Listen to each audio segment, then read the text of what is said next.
Doctor صاحب ملکی حالات ہمارے اس طرح کے ہیں، اس کے ساتھ ساتھ ظاہر ہے کہ عالمی حالات بھی چل رہے ہیں ساتھ.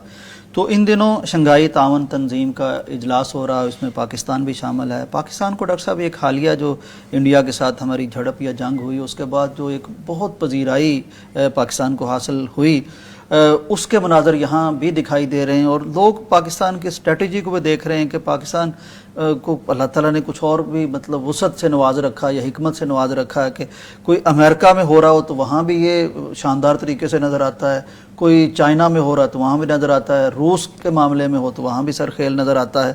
تو ڈاکٹر صاحب یہ خاص طور پر وہاں جو بات کی گئی ہے چینی صدر کی طرف سے، شی جن پنگ کی طرف سے، کہ یہ جو ممالک ہیں اب یہ اپنا ایک بینک بھی بنا لیں. ایک اور اسٹڈی ڈاکٹر صاحب ہو رہی ہے کہ یہ مثلا صرف دو ملک ہی اگر ہم لے لیں، ایک انڈیا اور چائنا، یعنی اس تنظیم کے حوالے سے، تو ان کی آبادی بھی دنیا کی 40% بن جاتی ہے اور ان کا زمینی رقبہ بھی 40% بن جاتا ہے، جبکہ اس تنظیم میں پاکستان ہے، روس ہے اور وینزویلا یا باقی سارے ممالک ہیں.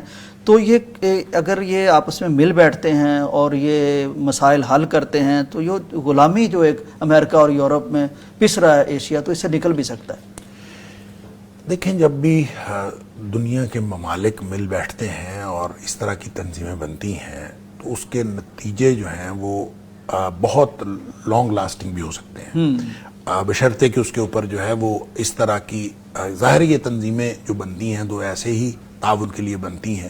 اور دنیا میں جب کبھی دنیا ایک بلاک سے یا یونی پولر سے بائی پولر یا ملٹی پولر ہوتی ہے تو اس کا نتیجہ بھی اس طرح کی تنظیمیں ہی ہوتی ہیں. اور اگر ہم اس تنظیم کا، شنگھائی تعاون تنظیم کے اجلاس کو دیکھیں تو دیکھیں اس میں انڈیا اور چائنا وہ اس خطے میں بھی، صرف اس خطے کی نہیں، جیسے آپ نے کہا، وہ پوری دنیا کے لیے ایک بہت بڑی طاقت بن سکتے ہیں. اور اگر ہم تعاون کی فضا اس طرح سے بنائیں کہ یہ تعاون کی ہو، دشمنی کی نہ ہو، ہم کسی چھوٹے ملک کے لیے یا کسی قوم کے لیے مصیبت نہ بنے آپس میں تعاون کر کے، بلکہ ہم تعاون کی فضا قائم رکھیں، تو پھر یہ مثلا شنگھائی تعاون تنظیم کے اندر جتنے ممالک شامل ہیں سب کے لیے ایک مشترکہ لائحہ عمل بنایا جائے اور سب ایک دوسرے سے کوآپریٹ کریں.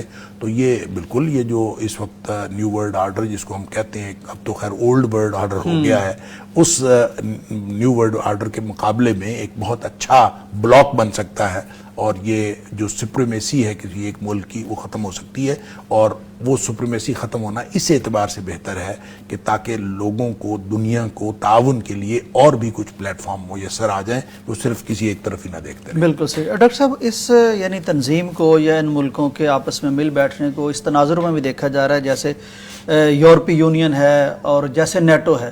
لیکن نیٹو اور اس میں فرق یہ ہے کہ وہاں تو ان کی فوجیں بھی ہیں اور فوجی مقاصد کے لیے بھی وہ استعمال ہو رہے ہیں، لیکن یہ آپس میں مل بیٹھ سکتے ہیں، مسائل ڈسکس کر سکتے ہیں اور کوئی اس طرح کی یعنی کہ بینک بنا سکتے ہیں، قرض لے دے سکتے ہیں. یہ فوج بھی ہو سکتی ہے. دیکھیں، آگے چل کر جب اسٹریٹجی بنتی ہے نا تو وہ صرف معاشی نہیں بنتی یا صرف معاشرتی نہیں بنتی، وہ پولیٹیکل بھی بنتی ہے. اور پھر اس کے لیے پولیٹیکل مقاصد کے لیے جو طاقت کا حصول ہے وہ بھی اس کے اندر شامل ہوتا ہے. لہٰذا یہ کسی بھی جو شروعات کو چھوٹا نہیں سمجھنا چاہیے. اگر ہم کسی ایسے راستے پہ چل نکلے ہیں تو اگر سارے ممالک ایک دوسرے کے ساتھ نیک نیت ہوں تو یہ بہت زبردست قسم کا ایک بلاک بن سکتا ہے. تو نیٹو تو جو ہے وہ بھی ایک بہت زبردست بلاک ہے. تو اسی طرح کا ایک بلاک یہ بن جائے تو ایک بہت بڑی قوت بن سکتا ہے. بالکل صحیح.